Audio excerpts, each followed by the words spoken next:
God's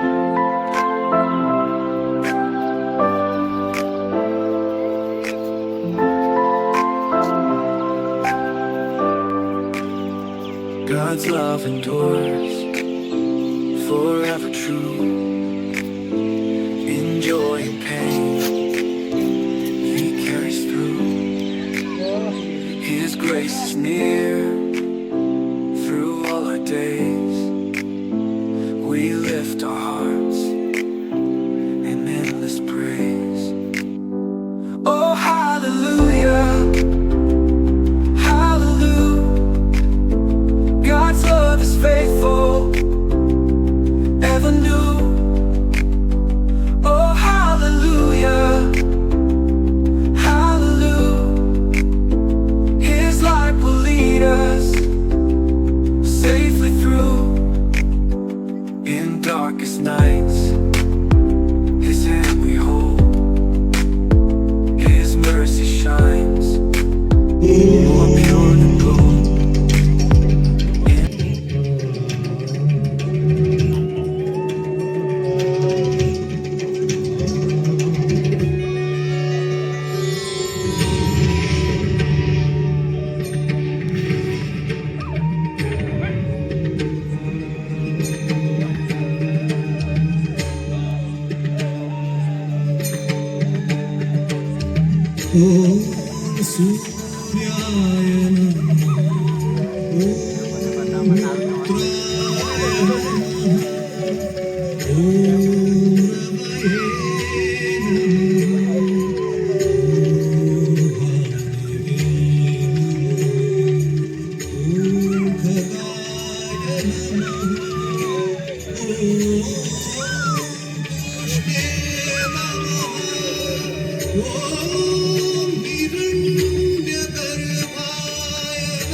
अगर आगे चले तो शायद कभी न थकने वाले सूर्य के सहस्र नाम सुनते सुनते आप थक जाएंगे।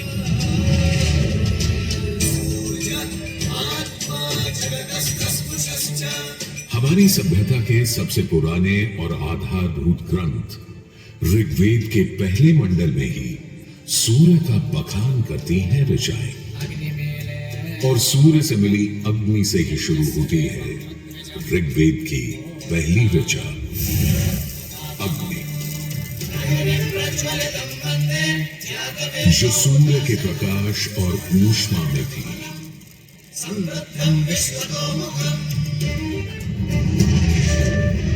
अग्नि जो दावानल और ज्वालामुखी में प्रलयंकारी विध्वंसक के रूप में विद्यमान थी।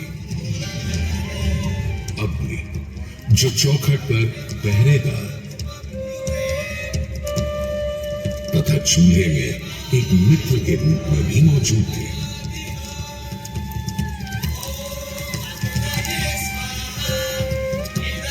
तभी तो भारत ही नहीं, पुरातन मिस्र में रा, दक्षिण अमेरिका में इंती, अफ्रीका में लीजा, फारस में अगी, चीन में झुराम, जापान में कागुत्सूची और खोजिन, तुर्की में अलाज, यूनान में हेफेस्टोस हेलिकोस और रोमनों में वाल्केन और फीबस जैसे पौराणिक अग्नि स्वरूप देवों की कल्पना विद्यमान है।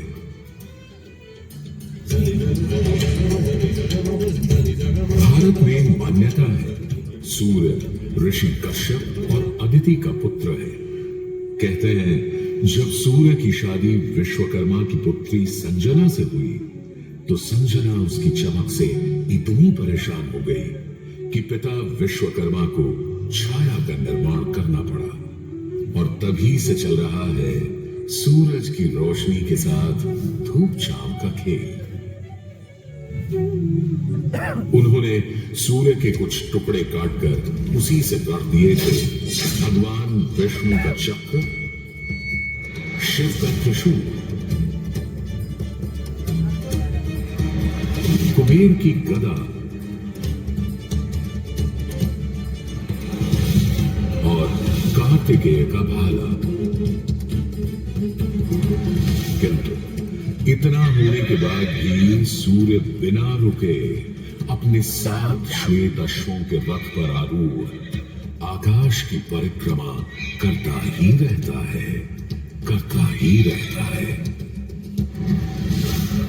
असल में हमारे मानव बनते और 2 पैरों पर खड़े होते ही हम समझ गए थे सूर्य का प्रचंड प्रताप और प्रकाश, उसकी जीवनदायिनी शक्ति हर पल बदलते संसार में, हर रात घटते बढ़ते चांद वाले आकाश में केवल एक सूर्य ही है जो हर रोज सही समय पर उदय होकर हमारी दुनिया को जगमग, जागृत और जीवित कर देता है और हमें एक अवश्यम भावी स्थायित्व का आभास देता है।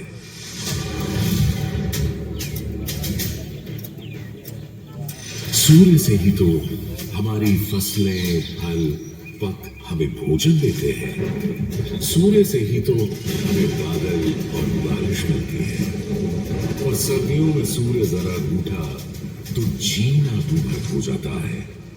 पेड़ों के पत्ते झड़ जाते हैं, वन्य जीवन गुप्त होकर लुप्त हो जाता है और पूरी दुनिया बेरंग सफेद हो जाती है।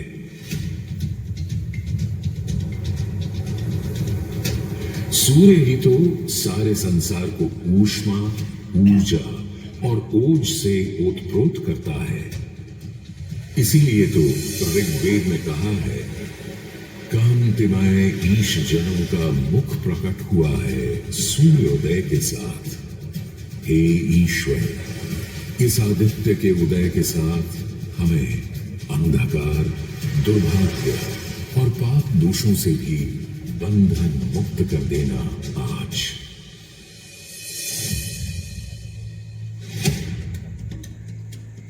और अगर ग्रहण के समय सूर्य कुछ क्षणों को लुप्त हो जाए तो सारे संसार में हाहाकार मच जाता है।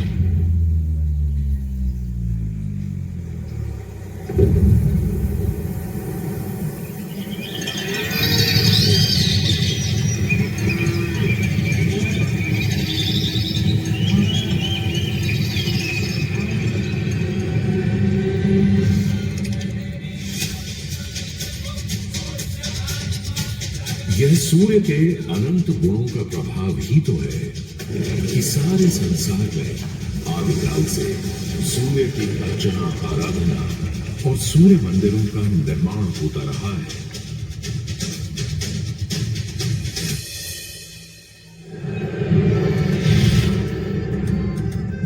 दक्षिण अमेरिका के इंका काल के सूर्य उपासना स्तूप, मिस्र के रामसेस मंदिर परिसर में स्थित सूर्य मंदिर, रोम और यूनान, चीन और जापान, मेसोपोटामिया और ईरान के सूर्य मंदिर और भी दुनिया भर में न जाने कितनी सभ्यताओं ने अपनी अपनी तरह की सूर्य उपासना और मंदिर परिसर देखे हैं।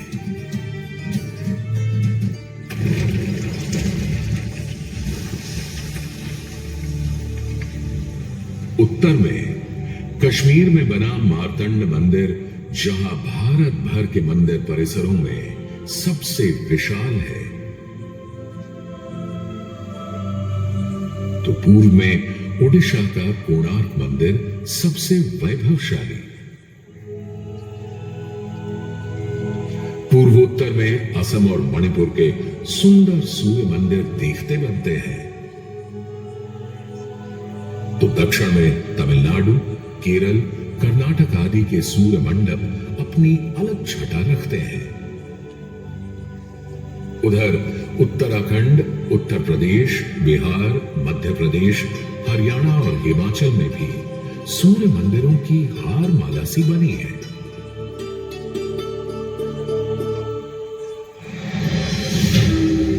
किंतु यदि मैं कहूं कि देश के पश्चिम में, अपने गर्वी गुजरात में, अपने इस मोढेरा में सदियों से स्थित आपके सामने खड़ा यह सूर्य मंदिर संसार का सबसे विलक्षण, विचित्र, वैविध्यपूर्ण, सुंदर, सुरूप, सुघड़ और सुघर मंदिर है, यह अतिशयोक्ति नहीं होगी।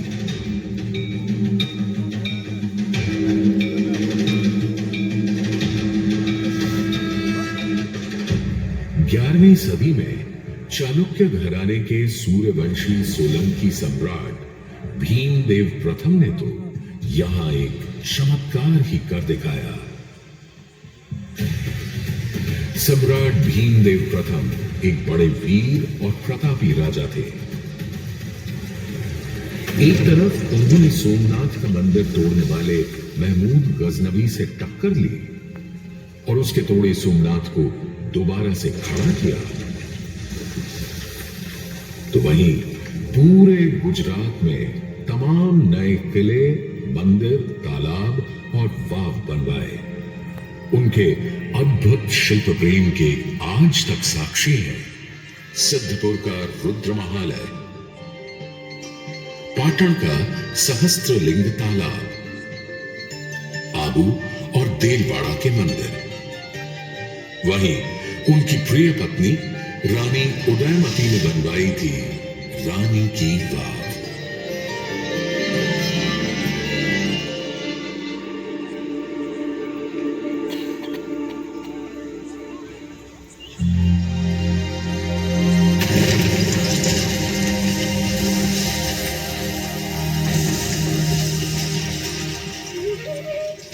किंतु इन सारे स्थापत्य और शिल्प के नमूनों से कहीं ऊपर था राजा भीमदेव का पुष्पावती नदी के किनारे सन 1026-27 में करवाया इस सूर्य मंदिर का निर्माण। मेहसाणा से 20 किलोमीटर दूर बने इस मंदिर में आज नदी भले थोड़ी दूर चली गई हो, पर मंदिर के ठीक सामने बना सूर्य कुंड इस सुंदर परिदृश्य में पानी की कमी खलने नहीं देता। सूर्य के प्रकाश पुंज और जल का यह खेल पूरे परिसर को तरंगित और झंकृत करता रहता है।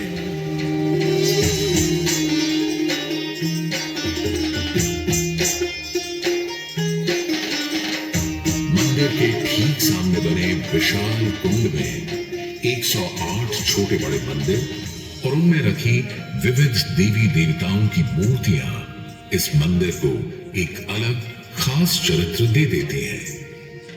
इसका एक और नाम है रामकुंड, और क्यों ना हो, जबकि यहां विस्तृत धर्मारण्य वन क्षेत्र में ही श्री राम ने मोढेरक का निर्माण करवाया था। इस कुंड के पानी में मंदिर इस तरह प्रतिबिंबित होता है कि लगता है मानो अग्नि और जल घुल मिलकर कोई खेल खेल रहे हों।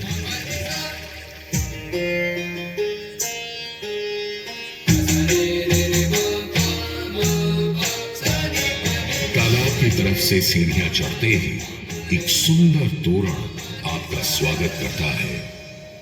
तोरण से होते हुए जैसे ही आप मंदिर के पास पहुंचते हैं, एक नया संसार सामने आ खड़ा होता है।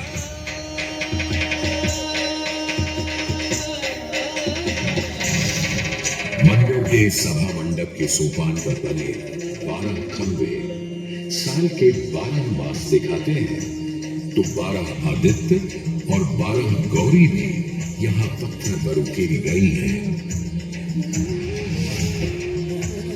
सूर्य देव को समर्पित इस मंदिर में शिव, विष्णु और ब्रह्मा भी विद्यमान है, और इस मंडप के हर कोने में खड़े हैं 10 लोकपाल, यानी इंद्र, वायु, अग्नि और कुबेर जैसे देव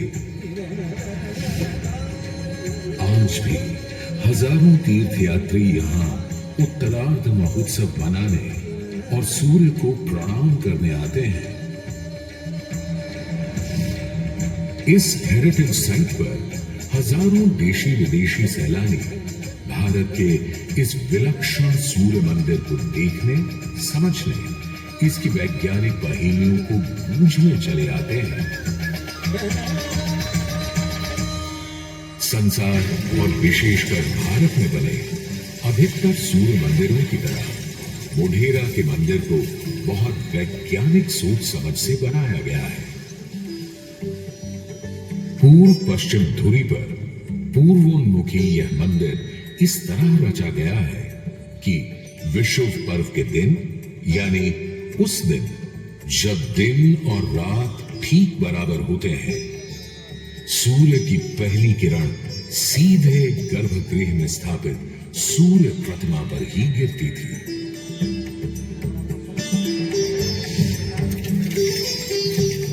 आज हमने सूर्य की कृपा को एक अलग तरह से भी बटोरना, सहेजना और संभालना शुरू कर दिया है, सोलर पावर या सौर ऊर्जा के रूप में। आज जब हमें अपनी धरती और पर्यावरण को खनन और प्रदूषण से बचाना है, तो ऐसे में भी सूर्य देवता ही तो हमारे सबसे बड़े मित्र बनकर सामने प्रकट हुए हैं। यहां बैठकर जो शो आप देख रहे हैं, वो भी दिन में इकट्ठी की गई सौर ऊर्जा से ही चल रहा है। और क्यों ना हो, जब हमारा भारत प्रधानमंत्री आदरणीय नरेंद्र मोदी जी के प्रोत्साहन और नीतियों से दुनिया का चौथा सबसे बड़ा सौर ऊर्जा बनाने वाला राष्ट्र बन गया है।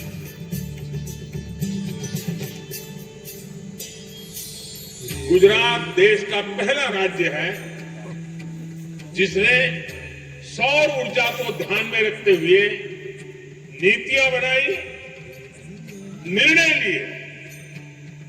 हमने नहरों तक पर सोलर पैनल लगा दिए और जिसकी चर्चा विदेशों में तक में हुई।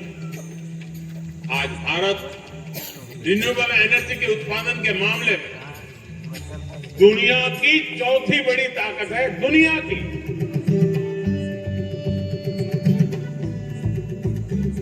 आज भले ही इस मंदिर से सूर्य की मूर्ति हट गई हो, पर सूर्य ने अपनी कृपा दृष्टि कभी हमारे संसार से नहीं हटाई।